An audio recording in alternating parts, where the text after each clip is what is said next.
નમસ્કાર પ્રણામ મિત્રો, જય માતાજી, જય શ્રી કૃષ્ણ. મિત્રો, આજની વાત છેલ્લે સુધી સાંભળવા નમ્ર વિનંતી છે. તો મિત્રો, તમારા સપોર્ટની ખાસ જરૂર છે. બસ તમારે ખાલી કોમેન્ટ બોક્સમાં રાધે રાધે લખવાનું છે, એટલે મને નવી વાર્તા લાવવામાં આનંદ મળે. તો બધા જે વાર્તા સાંભળી રહ્યા છે તે મિત્રો રાધે રાધે જય શ્રી કૃષ્ણ લખી નાખો. તો ચાલો શરૂ કરીએ આજની વાર્તા. મીરા, મમ્મી જલ્દી કર, મારી બસ જતી રહી છે. આજે મારે 9 વાગે પહોંચવાનું છે. બસમાં જગ્યા તો નસીબમાં હશે તો જ મળશે. ઊભા રહેવા મળે શાંતિથી તો બહુ છે. મીરાની મમ્મી, લે મીરા, આ રહ્યું તારું લંચ બોક્સ, આ પાણીની બોટલ અને આ તારી બેગ. બસ હવે કઈ Mira. Thanks mummy, love you. મીરાની મમ્મી, લવ યુ ટુ. ચાલ, લાડ કર્યા વિના નીકળ, બસ જતી રહેશે. આ મીરાનો રોજનો નિત્યક્રમ. અમદાવાદના વાડજ વિસ્તારમાં રહેતી અને એલડી એન્જિનિયરિંગમાં મેકેનિકમાં હમણાં જ એડમિશન લીધેલ આપણી મીરા. કોલેજ શરૂ થયેલ લગભગ એકાદ મહિનો થયો હશે. સ્વભાવે ચંચળ, ગોરી વર્ણ, સારી એવી હાઈટ, પાતળો બાંધો એવી મીરા વાડજથી રોજ 8 વાગે બસમાં બેસે. સોરી, બેસવા તો નસીબ હોય તો મળે. મોટા ભાગે ઊભા કોલેજ જાય.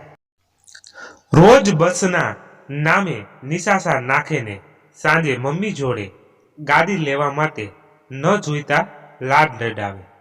જો કે મીરાને પોતાના મધ્યમ વર્ગની ખબર હોવાથી એ પણ ખબર કે એના આ સપના ક્યારેય પૂરા નહીં થાય. મેકેનિક બ્રાન્ચમાં મીરાના ક્લાસમાં બીજી બ્રાન્ચની સરખામણીએ જાણે કે છોકરીઓનો દુકાળ હતો. 60ના ક્લાસમાં માંડ 10 જણી. ક્લાસના છોકરાઓને આ 10 નામ ઠામથી માંડી જરૂર બધી જ વિગતો જાણે કે ગૂગલ થઈ ગઈ હતી. પણ બિચારા શું કરે?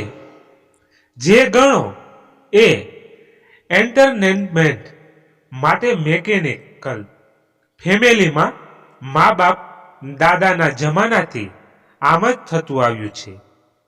આ 10 છોકરીઓમાં આપણી મીરા બધાથી રૂપાળી ને ભણવામાં પણ હોશિયાર, પણ થોડી ચંચળ સ્વભાવની એવી બોલકી. ક્લાસના લગભગ બધા છોકરાઓ જોડે વાત કરે અને જરૂરી નોટ્સ પણ શેર કરે. એકાદ મહિનામાં જ પહેલો ટેસ્ટ આવ્યો. મીરાના હાઈએસ્ટ માર્કની સાથે હીલની ઇંચ પણ વધી ગઈ થોડી. હવે તો ક્લાસના લગભગ બધા છોકરાઓ નોટ્સની આપલેના બહાને મીરાને લાઈન મારવાનું ચાલુ કરી દીધું હતું. પણ મીરાના બધા પ્રયત્નો વ્યવહાર પહેલાના જેવો જ સરળ હતો. આ બધાની વચ્ચે ધીમે ધીમે સ્કોર બનાવતો એવો એક કોહલી એટલે કે મોહક મોદી લગભગ 1 મહિનાના અંતે થયેલ ટોટલ ઇન્ટરનલ માર્ક્સમાં મોહકના માર્ક્સ ઓલમોસ્ટ મીરા જેટલા જ હતા. મીરાનું ધ્યાન નોટિસ બોર્ડ પર પડ્યું. આ તે વળી જોગી કોણ છે? ક્યાંથી આવ્યો? નામ તો ક્લાસમાં સાંભળ્યું છે, પરંતુ મારા ફ્રેન્ડ લિસ્ટમાં તો નથી. જોવું પડશે. 2 થી 3 દિવસના તારણ પછી મીરાને ખબર પડે છે કે આ તો એ જ છોકરો છે જે સેકન્ડ લાસ્ટ બેન્ચીસ પર એકાદ મિત્ર જોડે બેસે છે. સ્વભાવે ઘણી શાંત અને ગોરવણો એવો મોહક જ માત્ર એવો છોકરો બચ્યો હશે જેણે મીરાને લાઈન નહીં મારી હોય. ફક્ત એકાદ મિત્ર સાથે પોતાના કામમાં જ ધ્યાન આપવા વાળો આપણો આ મોહક. મીરા મનોમન મોહક જોડે ફ્રેન્ડશીપ કરવાનું નક્કી કરે છે. બીજા દિવસે સવાર આવતાની સાથે જ મીરા, હાય મોહક, કોંગ્રેચ્યુલેશન, તારા સારા માર્ક છે. ફ્રેન્ડશીપ મોહક કઈ વધારે નથી બોલતો, ખાલી થેન્ક્સ કઈ પોતાના કામે લાગી જાય છે. કાંઈ નહીં, મારું નામ પણ મીરા છે. આજથી કોલેજ આખી મીરાની પાછળ અને મીરા મોહકની પાછળ. એમ વિચારી મીરા બાય કહી પોતાની જગ્યાએ જાય છે. ઘરે જઈને પણ મીરાના મગજમાંથી મોહકની તસવીર જતી નથી. જાણે કે પહેલી વાર કોઈએ મીરાને ઇગ્નોર માર્યું અને મીરાને હર્ટ થયું. બીજા દિવસે રૂટીન મુજબ મીરા બસમાં સવાર થઈને જતી હોય છે. આજે પણ જગ્યાના અભાવે ઊભા જ જવાનું હતું. એવામાં એની નજર બસમાં ખૂણાની સીટ પર પડે છે. જોવે છે તો મોહક બેઠેલો હોય છે. મીરા તરત જ ભીડ ખસેડતી મોહક જોડે જાય છે. મીરા, અરે મોહક, તું આ બસમાં કેવી રીતે, ક્યાંથી? સ્વભાવ મુજબ એક સાથે જ પ્રશ્નોનો મારો. મોહક, હા, હવે હું આરટીઓ બાજુ રહેવા આવ્યો છું, એટલે 2-3 દિવસથી આ બસમાં આવવાનું ચાલુ કર્યું. લો મીરાની મનની વ્યથા જાણે કૃષ્ણએ સાંભળી લીધી. મીરા એકદમ ઉછળીને, વાવ, સુપર, મોહક, આજથી મારી બસમાં બેસવાની જગ્યા ફિક્સ થઈ ગઈ. ઊભા મુસાફરીના દિવસો ગયા. થેન્ક્સ મોહક, કાલથી તું મારી જગ્યા રાખીશ ને? ફાઇનલ. હું વાડજથી બેસું છું, મારી રાહ જોઈશ. જોજે કોઈ ન બેસવા નહીં દેતો. વળી મોહક સીધી સરળ ભાષામાં, હા કે કાંઈ વાંધો નહીં. આમ બસની મુસાફરીથી શરૂ થાય છે મોહક અને મીરાની મિત્રતા. સ્વભાવે શાંત એવો મોહક હવે મીરાના પરિચયમાં આવ્યા પછી એની સાથે થોડું ઘણું બોલવા લાગે છે. ન બોલે તોય મીરા મોઢામાં આંગળા નાખી બોલાવે તેમ હતી. ક્યાં જાય બિચારો છોકરો? બસમાં સીટ શેરિંગથી લઈને ક્લાસમાં પણ એક જ બેન્ચ પર બેસવું, સાથે વાંચવું, લખવું, પ્રોજેક્ટ બનાવવા, નાસ્તો શેર કરવો, લંચ કરવું, મજાક મસ્તી. જાણે કે મીરાની સવાર મોહકના સાથથી ચાલુ થતી અને સાંજે 5 વાગ્યે મોહકની પહેલા જ વાડજ સ્ટેશન એ બાય શબ્દ સાથે પૂરી થતી. એ પણ ખાલી કહેવા પૂરતી. ઘરે જઈને પણ એકાદ ફોન તો સૂતા પહેલા કોલેજના કોઈને કોઈ કામ સારું થઈ જ જતો. જોતામાં 3 વર્ષ વીતી ગયા. હવે મીરા અને મોહકની મિત્રતાની વાતો લગભગ આખી કોલેજને ખબર હતી. ખોટી ટ્રાયલ મારતા છોકરાઓએ પણ હવે હાર માની લીધી હતી. મોહક અને મીરાની મિત્રતા એટલી ગાઢ બની ગઈ હતી કે ફક્ત એકબીજાના મોઢાના હાવભાવથી જ બેઉ જણા એકબીજાની ઈચ્છાને સમજી જતા. મોહકનો વ્યવહાર પણ મીરા જોડે સરસ થઈ ગયો હતો. ખાવાના ટેસ્ટથી લઈ શોપિંગની પસંદ સુધી બધું જ જાણે બેઉને એકબીજાની ખબર. સૌ કોઈને મીરા અને મોહકની આવી જુગલબંધીથી ઈર્ષા થતી જાણે. મજાક મસ્તીથી લઈ ગંભીરતાથી પરીક્ષાની તૈયારી સુધી બધું જ બેઉ એન્જોય કરવા લાગ્યા. મીરા જોડે રહીને મોહકનો સ્વભાવ પણ થોડો બદલાયો હતો. મીરા જોડે મોહકને પણ ગમવા લાગ્યું હતું. એકાદ બે વખત મોહક મીરાના ઘરે પણ જઈ આવ્યું. જોત જોતામાં કોલેજનું હવે છેલ્લું વર્ષ આવી ગયું. મીરાના ઘરે હવે માંગા આવવાનું ચાલુ થઈ ગયા હતા. પરંતુ જેવું ઘરેથી બીજા છોકરા સાથેની કોઈ વાત આવવા લાગી કે જાણે મીરાના દિલમાં એક અલગ જ વેદના થવા લાગી. જાણે કે કોઈ ટ્રેન છૂટી રહી હોય. મીરા હવે મોહક સાથે એટલું બધું કમ્ફર્ટ ફીલ કરતી હતી કે કોઈ બીજી વ્યક્તિ માટે વિચારી શકે તેમ ન હતું. સાચું હતું તો જાણે મિત્રતા પ્રેમમાં પરિવર્તિત થઈ ગઈ હતી. હા, મીરા મોહકને પ્રેમ કરવા લાગી હતી.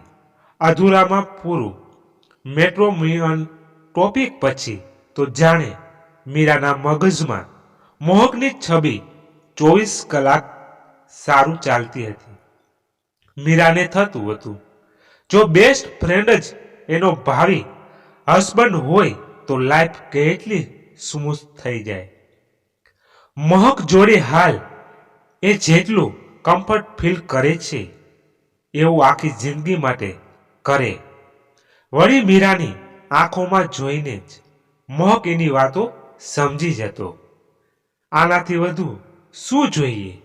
મીરા હવે મોહકના સ્પર્શ, એની સુગંધ, એની વાતો, એની આંખોની મસ્તી વગેરેને અલગ જ અંદાજથી મહેસૂસ કરવા લાગી હતી. પરંતુ આ બધી લાગણીઓનો વ્યક્ત કર્યા સિવાય કોઈ અર્થ નહોતો. એટલે મીરાએ મોહકને પોતાને તેના પ્રત્યેની ફિલિંગ વિશે કહેવાનું વિચાર્યું. એક બાજુ મીરાને ડર હતો કે કદાચ મોહક તેણીને એક સારી મિત્રથી વધુ નહીં જોતો હોય તો કદાચ મિત્રતા પણ તૂટી જશે. તો એક સારો ફ્રેન્ડ ગુમાવી દેશે તો. પણ બીજી બાજુ મીરાને એ પણ ખબર હતી કે જો તે મોહકને પ્રપોઝ નહીં કરે અને એની ફિલિંગ્સને પણ કન્ફર્મ નહીં કરે તો પોતાના ઘરે વાત કઈ રીતે કરશે, અને જો આ બધામાં મોડું થશે તો એનું કોઈ બીજા જોડે ગોઠવાઈ જશે, વગેરે વગેરે ચિંતા મીરાને સતાવવા લાગી. આખરે મીરાએ હિંમત ભેગી કરી બીજા દિવસે એક લવ લેટર મોહકની બેગમાં નાખવાનું વિચાર્યું. મીરાએ આખી રાત જાગી પોતાના મોહક પ્રત્યેના પ્રેમને ખૂબ સરસ રીતે એક કાગળમાં વ્યક્ત કર્યો અને રૂટીનમાં મોહક જોડે શેર કરતી એક બુકમાં સાચવીને મૂકી દીધો. મીરાના હૃદયમાં એક અલગ જ ચહેલ મચી હતી. આખી રાત પડખા ફેરવતી રહી અને મોહક વિશે વિચારતી રહી. સાથે મોહકનો શું જવાબ આવશે, શું એ પણ એને પ્રેમ કરતો હશે, વગેરે વગેરે વિચારો સાથે જાણે એક ચોકું આવી ગયું. એટલામાં જ સવાર પડી ગઈ. મીરા પોતાના રૂમની બહાર આવી રહી હતી ત્યાં એના પપ્પાનો ઊંચો અવાજ સાંભળ્યો. મીરાએ સાંભળ્યું કે મીરાની મમ્મી એ મોહક અને મીરાના સગપણનો પ્રસ્તાવ એના પપ્પા જોડે મૂક્યો હતો. પરંતુ આ સાંભળી એના પપ્પા ખૂબ ગુસ્સે ભરાયા હતા. મીરાએ સાંભળ્યું કે એના પપ્પા કાસ્ટને લઈને ના પાડી રહ્યા હતા. પટેલ સમાજમાં તેઓનું સ્થાન વગેરેને લઈને છોકરીને મોદી સમાજમાં આપવાની તેઓએ ચોખ્ખી ના પાડી દીધી અને ફરીથી આ વાત ઘરમાં ન નીકળવી જોઈએ તેમ પણ કહી દીધું. મીરાની મમ્મી મોહકને સારી રીતે જાણતી હતી. વળી મીરાને એના પ્રત્યે ફિલિંગ છે તેવું પણ એ જાણી ગયા હતા. પણ મીરાના પપ્પાના જીદી સ્વભાવ આગળ હવે આ વાત પર તેઓએ ત્યાં જ પૂર્ણ વિરામ મૂકી દીધું. આ બધું સાંભળી મીરાનું હૃદય તૂટી ગયું. હજુ તો પ્રેમનો એકરાર થાય એ પહેલા જ જાણે મીરાનો પહેલો પ્રેમ અધૂરો રહી ગયો. મીરાની આંખમાંથી તેના હૃદયમાં સમાયેલો પ્રેમ જાણે આજે અશ્રુમાં જ વહી જશે તેમ મીરા રડવા લાગી અને સીધી બાથરૂમમાં જતી રહી. ઉછળતી કૂદતી મીરા આજે સૂનમૂન બની ગઈ. ઘરમાંથી નાસ્તો કર્યા વિના કોલેજમાં જવા નીકળી ગઈ.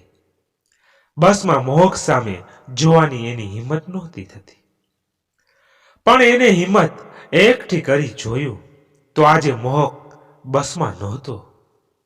આગળના દિવસે ના કોઈ મેસેજ કે ન કોઈ કોલ પર પણ કંઈ ન આવવા વિશે વાત નહોતી થઈ. મીરાએ મોહકને ફોન લગાવ્યો પણ કોઈ એ ઉપાડ્યો નહીં. મીરાને ચિંતા થવા લાગી. એટલામાં કોલેજનું સ્ટેન્ડ આવી ગયું અને મીરા ઉતરી ગઈ. કોલેજ જઈ જોવે છે તો તેઓની રોજની જગ્યા પર મોહક નથી હોતો. આખરે મોહક કેમ નથી આવ્યો તો તે એણે મીરાને જાણ સુધા પણ કેમ ન કરી? શું કારણ હશે? વગેરે વિચારો સાથે મીરા ફરીથી ફોન લગાવે છે. મીરા મોહકને પાછો ફોન લગાવે છે. ફોન ઉંચકાય છે. હેલો મોહક, ક્યાં છે તું? કેમ નથી આવ્યો? આજે કીધું પણ નહીં. શું વાત છે? એક સાથે ઘણા બધા પ્રશ્નો. સામે ફોન મોહકના મમ્મી ઉપાડે છે. મોહકના મમ્મી: મીરા, હું મોહકની મમ્મી બોલું છું. મોહકની રાતે અચાનક તબિયત બગડતા હોસ્પિટલમાં એડમિટ કર્યો છે. મીરા ચિંતામાં આવી જાય છે. શું કહ્યું આંટી? એડમિટ? ક્યાં છો તમે લોકો? કઈ હોસ્પિટલમાં? હું આવું છું. ફોન તરત જ મોહક લઈ લે છે. મોહક: મીરા, મારી તબિયત સારી છે. થોડું આંતરડાનું ઇન્ફેક્શન થયું છે. સારું થઈ જશે. તારી આવવાની જરૂર નથી. 15 દિવસ પછી આપણી એક્ઝામ છે. તું હમણાં વાંચી નાખ, પછી મને ભણાવી દેજે. એકાદ દિવસમાં મને રજા પણ થઈ જશે. તને મારા સમ છે. જો તું જીદ પકડીશ તો. મીરાની દુઃખથી નસ પકડાઈ ગઈ અને મીરા વાત માની જાય છે, પરંતુ ફોન પર સમાચાર લેતી જ રહે છે. એક બાજુ પોતાના ઘરેથી મોહક માટે ના પડાયેલી વાતો, બીજી બાજુ મોહકની તબિયત અને ત્રીજી વસ્તુ કે પોતે પ્રેમનો એકરાર કરવા ઈચ્છતી મીરા વિચારોના વંટોળમાં આવી જાય છે. પોતાનું હૃદય હળવું કરવા પોતાની અને મોહકની પણ મિત્ર એવી કાયાને પોતાની વાત જણાવે છે. મીરા: કાયા, જ્યારે પણ મોહકની તબિયત સારી થઈ જશે ત્યારે હું એને મારી એના પ્રત્યેની ફિલિંગ જણાવી દઈશ. હું મોહક વિના રહી શકું તેમ નથી. મારા ઘરવાળાની વિરુદ્ધ જઈને પણ હું લગ્ન કરીશ. એના માટે હું ભાગવા પણ તૈયાર છું. બસ મોહક સાજો થઈ જાય. તું મને સાથ આપીશ ને કાયા? કાયા: હા મીરા, હું તમારી બહેુની સાથે છું. હમણાં તું પરીક્ષાની તૈયારી પર ધ્યાન આપ, પછી જોઈ લઈશું. હું તારા પેરેન્ટ્સને પણ સમજાવીશ, પણ પહેલા મોહકની બાજુથી પણ જોવું પડશે ને. એ તારા વિશે શું વિચારે છે? મીરા: હું મોહકને પ્રેમ કરું છું. હું એટલું જ જાણું છું. હું મોહકને પણ મનાવી લઈશ, પણ હું એના વિના નહીં રહું. કાયા: સારું, તું ચિંતા ન કર, બધું સારું થશે. આમ કહી બે છૂટા પડે છે. કાયા કોલેજથી છૂટી મોહકને મળવા જાય છે. મીરા ઘરે પાછી ફરે છે. થોડાક દિવસોમાં એક્ઝામ પણ પૂરી થાય છે. મોહકની તબિયત થોડી વધુ બગડતા તે પરીક્ષા આપી શકતો નથી. સ્પેશિયલ કેસમાં એની એક્ઝામ પોસ્ટપોન થાય છે. આ બધાની વચ્ચે મીરાના પપ્પા મીરાનું સગપણ નક્કી કરે છે અને 1 મહિનામાં લગ્ન પણ. મીરાને આ સાંભળી આંચકો લાગે છે. પોતાની ઈચ્છા વિરુદ્ધ લગ્નનું સાંભળી મીરા નારાજ થઈ જાય છે. ખૂબ જ ટેન્શનમાં આવી જાય છે. એક બાજુ મોહકની પરીક્ષા આવતી હોવાથી એને પ્રોપોઝ કરવું કે નહીં, અને જો ન કરે તો બીજા જોડે લગ્નની ડર. મોહકની પરીક્ષા આવતી હોવાથી ભાગીને લગ્ન કરવા તો દૂરની વાત થઈ ગઈ હતી. તો પણ મીરા ગમે તે રીતે મોહકને પોતાના પ્રેમ વિશે જણાવવા માંગતી હતી. કદાચ કોઈ રસ્તો નીકળે. મીરાએ પોતાના પપ્પાને ખૂબ સમજાવ્યા, પણ તેઓ એકના બે ન થયા. મીરાના લગ્ન નજીક આવે છે. લગભગ એકાદ અઠવાડિયું બાકી હોય છે. એકાદ દિવસથી મોહક જોડે વાત નથી થતી. મીરા મોહકને ફોન કરી મળવા માટે બોલવાનું વિચારે છે અને ત્યાં જ તેને પ્રોપોઝ કરવાનો પ્લાન પણ. મીરા મોહનને ફોન કરે છે પણ નોટ રીચેબલ આવે છે. આખો દિવસ ઘણા ફોન કરે છે, મેસેજ કરે છે, પરંતુ નોટ રીચેબલ જ આવે છે. મીરા પાછી ટેન્શનમાં આવે છે. આખી રાત રડવામાં કાઢે છે, પણ મોહક જોડે કોઈ વાત થતી નથી. આખરે બીજા દિવસે સવારે હિંમત કરી મીરા મોહકના ઘરે જવાનું વિચારે છે. ઘરમાં પણ મીરા પણ એના પપ્પાને ખૂબ નજર રાખતા હોય છે, કારણ કે કાંઈ આડું અવળું પગલું ન ભરે. મીરા આ બધાથી છુપાઈ મીરા સવારે સ્કૂટી લઈ મોહકના ઘર તરફ ભાગે છે. હૃદયમાં રહેલી ચિંતા, પ્રેમ, વ્યથા જાણે કે આજે બધું જ મોહક આગળ ઠાલવી દઈને દિલ હળવું કરવા મીરા નીકળી પડે છે. પણ આ શું જઈને જોવે છે તો મોહકના ઘરે લોકો હોય છે. પરીક્ષાના 1 વીક પહેલા મોહકના ઘરે લોકોએ પણ કશું કીધા વિના મીરા કાયાને ફોન લગાવે છે. ડરતા અવાજ સાથે મીરા, હેલો કાયા, મોહકના ઘરે લોકો છે. 2 દિવસથી કઈ વાત પણ નથી થઈ. કેટલા બધા ફોન કર્યા, મેસેજ કર્યા, ફોન લાગતો પણ નથી. તને કાંઈ કીધું છે? તને ખબર છે? પ્લીઝ કહો મને. હું ખૂબ હસાયેલી છું. મારું મોહકને મળવું ખૂબ જરૂરી છે. ક્યાં છે એ? કાયા, યાર મીના, મને વધારે કંઈ ખબર નથી, પણ કંઈક એવું સાંભળ્યું કે તે લોકો અમદાવાદ છોડી ક્યાંક જતા રહ્યા છે. મીરા, શું મજાક કરે છે યાર? યુ ગોન મેડ. મારી 2 દિવસ પહેલા જ વાત થઈ હતી. એને મને એવું કશું નથી કહ્યું. એની એક્ઝામ પણ બાકી છે. કાયા, હા મીરા, મને એટલી જ ખબર છે કે તેઓ હવે અહીં નથી રહેતા. મીરા ફોન મૂકી દે છે. ઘરે આવે છે. બીજા ઘણા મિત્રોને ફોન કરે છે, પણ કોઈને કંઈ જ ખબર નથી હોતી. મોહકના મમ્મીને પણ ફોન કરે છે, પરંતુ કોઈ ફોન ઉપાડતું નથી. મીરાના હૃદયમાં ધ્રાસકો પડે છે. મોહકની જાણકારી લેવા મારણીયા પ્રયત્નો કરે છે, પણ કશું જ થતું નથી. છેવટે મીરા હાર માની લે છે. એ પણ ખાલી દુનિયા સમક્ષ અને પોતાના પિતાએ શોધેલો છોકરા જોડે લગ્ન કરી લે છે. નામ એનું મિત પટેલ. મિત ખૂબ સારો છોકરો હોય છે.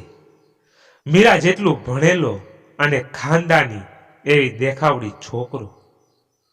મીરાનું સાસરું ખૂબ રૂપિયાવાળું હોય છે. મિત પણ મીરાને ખૂબ જ સારું ધ્યાન રાખે છે. મીરા પણ લગ્ન પછીની આવતી જવાબદારીઓમાં પરોવાઈ જાય છે.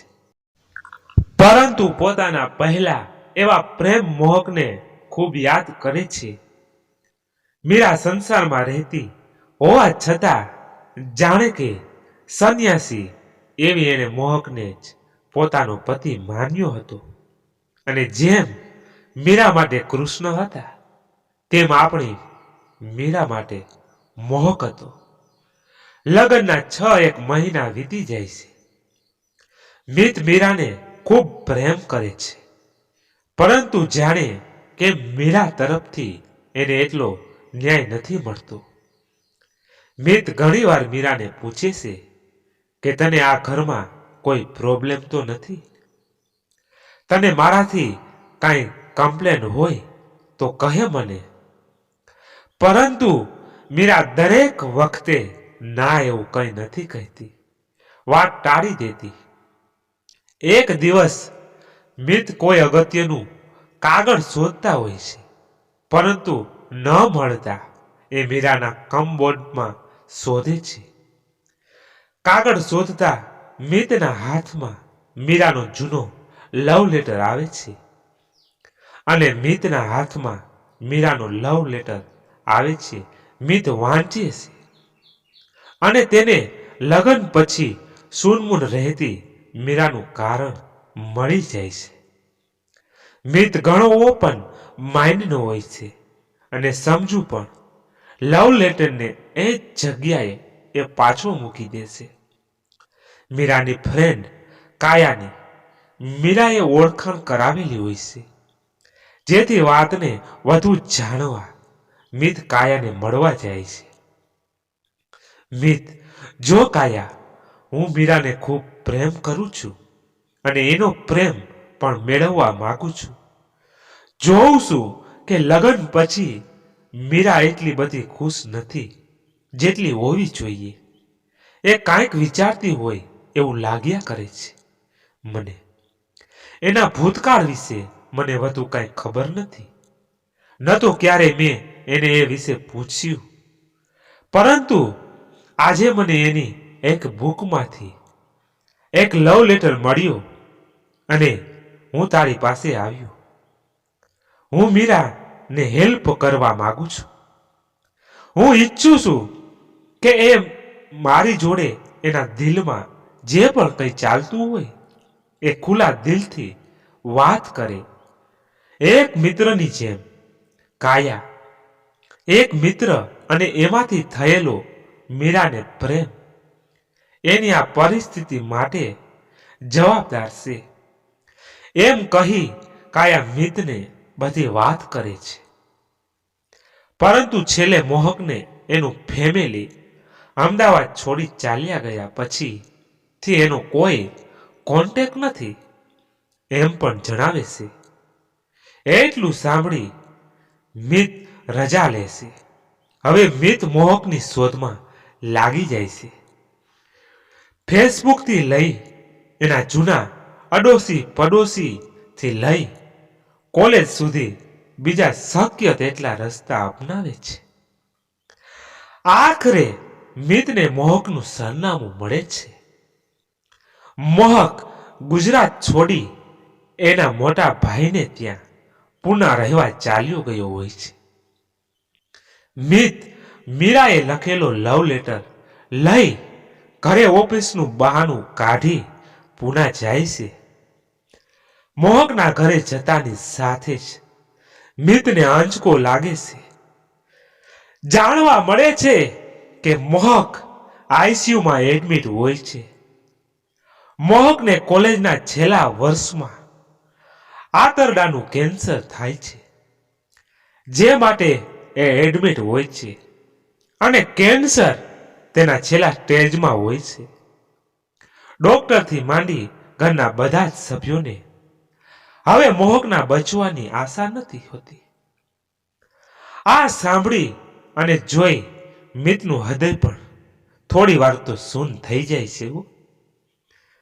મિત હોસ્પિટલમાં પહોંચે ને પોતાની ઓળખાણ આપી મોહક જોડે થોડો સમય પસાર કરવા માંગે છે. આ દરમિયાન મિત મીરાને ફોન કરી તેને પુના બોલાવે છે. કહે છે કે એની તબિયત બગડી છે, તો એડમિટ થવું પડ્યું છે. અને મોહક જ્યાં એડમિટ છે તે સરનામું આપે છે. મીરા તરત જ ફ્લાઇટ પકડી પૂના પહોંચ્યો. હોસ્પિટલમાં જઈને જોવે છે તો મોહકને જોઈ મીરાના પગ નીચેથી જમીન સરકી જાય છે. હૃદયમાં એક ભૂકંપ આવે અને એને ખબર પડે છે કે મોહક કેન્સરના છેલ્લા સ્ટેજમાં છે. આ સાંભળી તેની આંખમાંથી આંસુ રોકાતા નથી. નીત મીરાને સ્ટ્રોંગ બની મોહક જોડે થોડો સમય પસાર કરવા કહે છે. મીરા મોહકના રૂમમાં જાય છે. મીરાને જોઈ મોહક પણ લાગણીમય થઈ જાય છે.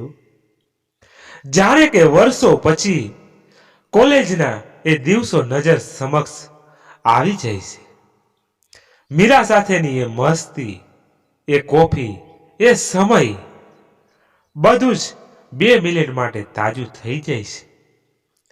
જાણે કે એક સાચી મિત્રતા કે પછી પ્રેમનો અહેસાસ.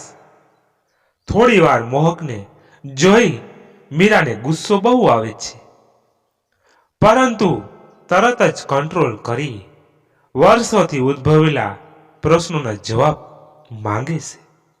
મીરા, મોહક, તું ક્યાં હતો આટલા બધા દિવસ? તું મને એકલી મૂકી કેમ જતો રહ્યો? શું મારી ફ્રેન્ડશિપ એટલી બધી નબળી હતી કે તમને મને કહ્યું પણ નહીં? એટલું કહી મીરા મોહકનો હાથ પકડી લે છે. અને આજે જાણે વર્ષોથી લવ યુ કહેવાની મીરાની લાગણી નો જાણે સમય આવી ગયો. થોડો પણ વેટ કર્યા વિના મીરા મોહકને આઈ લવ યુ કહે છે અને રડતા રડતા ભેટી પડે છે. મોહકની આંખમાં પણ આંસુ હોય છે. છેવટે મોહક પોતાની કેન્સર વિશેની વાત કરે છે અને એમ પણ કહે છે કે કોલેજના છેલ્લા વર્ષમાં એ પણ મીરાને પ્રપોઝ કરવાનો હતો, પરંતુ જ્યારે તેને એડમિટ કર્યો ત્યારે જ ખબર પડી ગઈ કે એના આંતરડાનું કેન્સર છે. એટલે જ એ વખતે મીરાને હોસ્પિટલ ન આવવા માટે મોહકે સોગંદ આપ્યા હતા. મોહક, મીરા, મને એ પણ ખબર હતી કે તું મને ખૂબ પ્રેમ કરતી હતી અને મારી સાથે ભાગીને લગ્ન કરવા પણ તૈયાર થઈ ગઈ હતી. જ્યારે કાયા મને મળવા આવી હોસ્પિટલમાં ત્યારે તેને મને બધી વાત કરી હતી, પરંતુ મારા કેન્સર વિશેની વાત મેં કોઈને જણાવી ન હતી. અને હું નહોતો ઈચ્છતો કે મારી સાથે રહી તું દુઃખી થાય. જો હું તને જણાવત તો પણ તારા સ્વભાવની મને ખબર હતી કે તું જીદ ન છોડત. તારું શક પણ નક્કી થયું એ પણ મને ખબર હતી. મેં મિત વિશે જાણકારી મેળવી તો મને સંતોષ થયો હતો કે એ તને ખૂબ સારું ધ્યાન રાખશે. એટલે મેં તારા જીવનથી ખૂબ દૂર જવાનું વિચાર્યું અને બધા જ કોન્ટેક્ટ તોડી નાખ્યા. હું પણ ખૂબ દુઃખી થયો છું તારી યાદમાં, પણ મારી જોડે બીજો કોઈ ઉપાય ન હતો. મીરા, પણ મોહક, હા મીરા, જાણું છું કે મારા લીધે તું ખૂબ હેરાન થઈ છે, પરંતુ હું તને આખી જિંદગી હેરાન થવા દેવા નહોતો ઈચ્છતો. જેથી કરી વાત કરતા શ્વાસ ચડે છે, અટકે છે. હું પણ તને એટલું કહેતા મોહકની કન્ડિશન વધુ ખરાબ થાય છે. શ્વાસ નથી લેવાતો. કંઈક બોલવા ઈચ્છે છે, પણ ત્યાં ડોક્ટર, સિસ્ટર બધા આવી જાય છે. મોહકનો હાથ મીરાના હાથમાં જ હોય છે. મોહક બીજા હાથમાં રહેલી ચિઠ્ઠી મીરાને આપતા છેલ્લો શ્વાસ લે છે અને દુનિયાને છોડી ચાલ્યો જાય છે. વાતાવરણ શોકમય બની જાય છે. થોડી વાર સન્નાટો છવાઈ જાય છે. મીરા ભીની આંખે ચિઠ્ઠી ખોલે છે તો આ એનો લખેલો મોહક માટેનો લવ લેટર હોય છે, જે મિતે મોહકને આઈસીયુમાં મળતા આપ્યો હોય છે. લવ લેટરમાં જવાબમાં આઈ લવ યુ ટુ. મીરા વાંચી મીરા મિતને ભેટી પડે છે. ખૂબ રડે છે. જો મિત ન હોત તો કદાચ મીરાનો પહેલો પ્રેમ વ્યક્ત થયા વિનાનો જ રહી ગયો હોત અને કદાચ મોહકને પણ મીરાને છેલ્લે આ રીતે છોડી દેવાનો અફસોસ. આજના દિવસમાં મીરાને જૂનો પ્રેમ અને નવો પ્રેમ બેઉ એક સાથે મળે. સમજાતું નથી કે જૂનો પ્રેમ મીરાને નવો પ્રેમ આપી ગયો કે નવા પ્રેમ મીરાને જૂનો પ્રેમનો એકરાર કરાવ્યો. મિત્રો, આજની વાત અહીંયા જ સમાપ્ત થઈ. આશા રાખું છું તમને ગમી હશે, અને ગમી હોય તો અમને તમારો અભિપ્રાય બતાવજો અમને કોમેન્ટ બોક્સમાં, અને એક લાઈક અને તમારા ખાસ મિત્રોને વધુમાં વધુ શેર કરી દેજો. અને અમારી ચેનલ પર નવા છો અને દરરોજ આવી નવી કહાની સાંભળવા માંગો છો તો અમારી ચેનલને સબસ્ક્રાઇબ કરી સાઈડમાં આપેલું બેલ બટન દબાવી દેજો, અને જેથી કરીને નોટિફિકેશન તમને મળતી રહે અને અમારી વાર્તા તમે સૌથી પહેલા સાંભળી શકો. ધન્યવાદ. ફરી મળીએ એક નવી વાર્તા સાથે. ત્યાં સુધી બધા અમારી આગલી વાર્તાઓ સાંભળીને આનંદ મેળવો. ચેનલમાં છે તો જય માતાજી, જય શ્રી કૃષ્ણ, જય દ્વારકાધીશ, હર હર મહાદેવ મહાદેવ મહાદેવ, જય શ્રી રામ, જય બજરંગ બલી.